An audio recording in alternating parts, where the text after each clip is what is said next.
Welcome guys in another video. Okay, so the first thing I'll be talking about is the bad defenses. Let's just take for example you're playing solo or doubles. The bad defenses you can do is one of the best and one of the most common is probably this. If you're playing a lot of solos or doubles, you'll see that almost every player does this bad defense. So this is definitely one of the bad defenses that you should do. Okay, so the next bad defense is also for solos. And I think the Sammy Green got the idea for this bad defense. So what you basically do is you got two layers like that, and that protects your bed from TNT a bit more. This bad defense is one of my favorite, and I rather do this bad defense than that one. So for the third bad defense is for fours and for threes, and it's basically like that. And then it plays like that. Sorry, I misclicked here. So it plays like this, and this bad defense is called butterfly. So for example, if someone drops TNT, it will not expose the bed. Even better is if he plays over the wool, so like they do not see the glass. Okay, so now you can see how bad defenses actually look. So this is from the side view, the butterfly bad defense. Yeah, oops. So this is the other bad defense, this one, and that one looks like that, just to make sure that you build it right. Okay, so the next thing I'll be talking about is the strat. So if you're playing on slow gen map, I will usually do that, I'll grab 4 iron, place 2 blocks for the bad defense, and then start bridging towards diamond gen. All around me are familiar faces. So essentially, if you do this technique wrong and you do not fall in void like I did, when you come back you will have enough gold to finish your bad defense. So another thing that you should be aware of while playing solos or doubles or threes or fours, BedWars in overall, is to be aware of what people are doing. So for example, I saw that green got the first bad. It could mean they're sweaty, and it could mean they're pretty good at the game.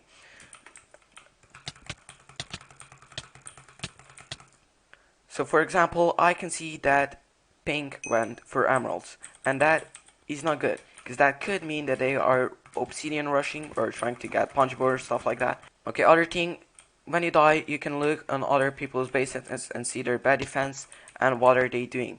This is pretty good and it can actually help you a lot.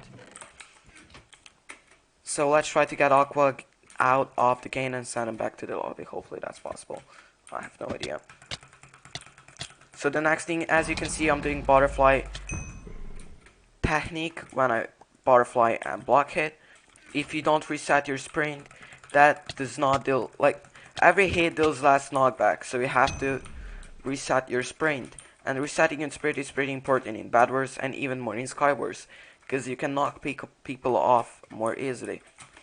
For example, I saw that this guy was playing pretty aggressive and I knew that he didn't have time to purchase stuff. So I could have taken that for my advantage again and just spam blocks everywhere. This is one of the things that I recommend you doing, is try to get an advantage over your opponent. Another thing really important is checking behind, especially in this map. Because a lot of people rush sideways, so like that. And this is really annoying, and it's one of the reasons why I sometimes do not like to play BedWars. So now I'm going to try to get advantage over this guy, which is high ground, and he has iron sword. This is also advantage that he has over me, but I killed him anyway. So right now I'm low, and in cases that you're low on HP, I will recommend you not buying gapples, because they're like, gapples are good, but in this case I can just drop myself off.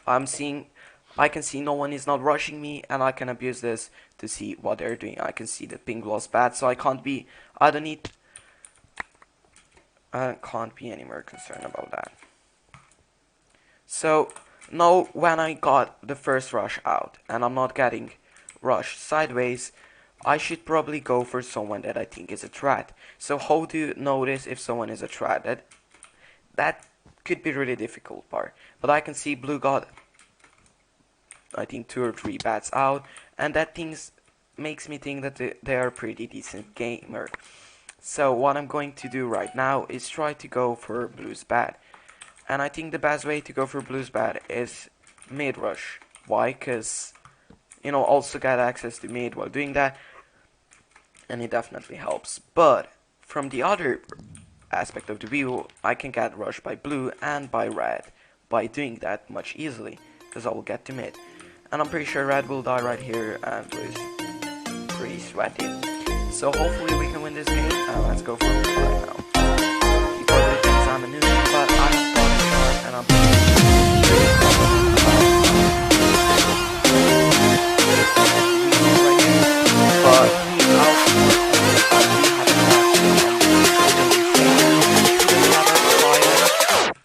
but your axe, and he's also pretty good at the game.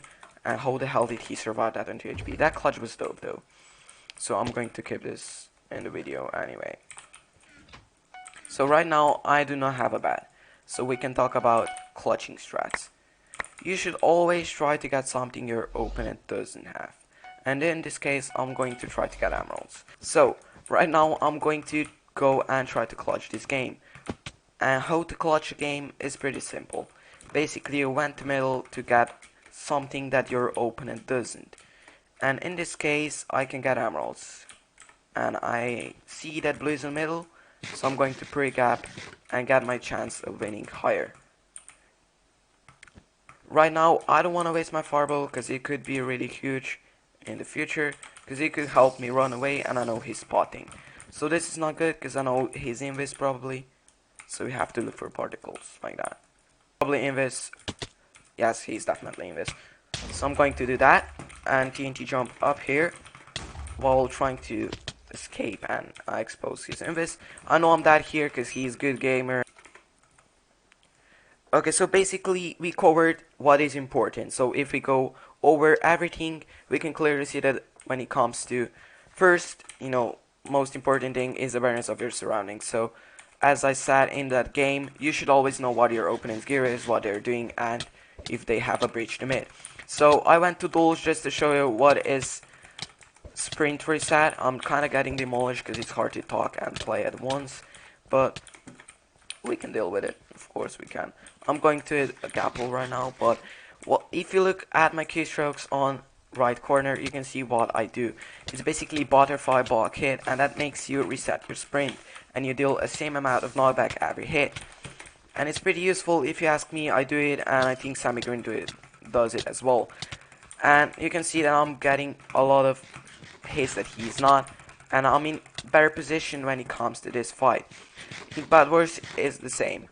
Block hitting is good. I'm going to try and butterfly and do not block hit, and you'll be able to see that I will not deal so much knockback to him, and this is not good.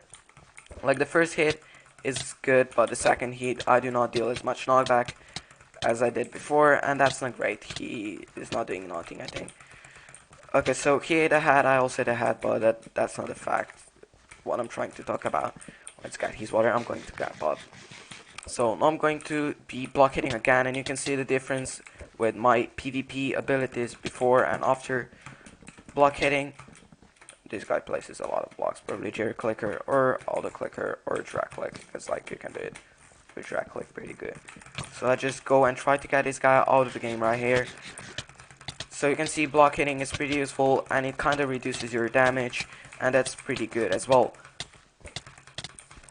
So let's try to finish the fight right here. I'm just going to hit on our head just to be safe. So we covered pad defenses, which you can always look back into the video. The PvP, of course, really important, and the most important thing is block hitting, which resets your sprint. The last thing is the version you should play on. I really suggest you play on 1.8.9 because it does not have glitches.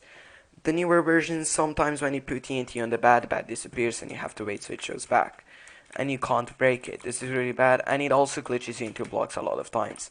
So I would prefer you to use Forge 1.9.8.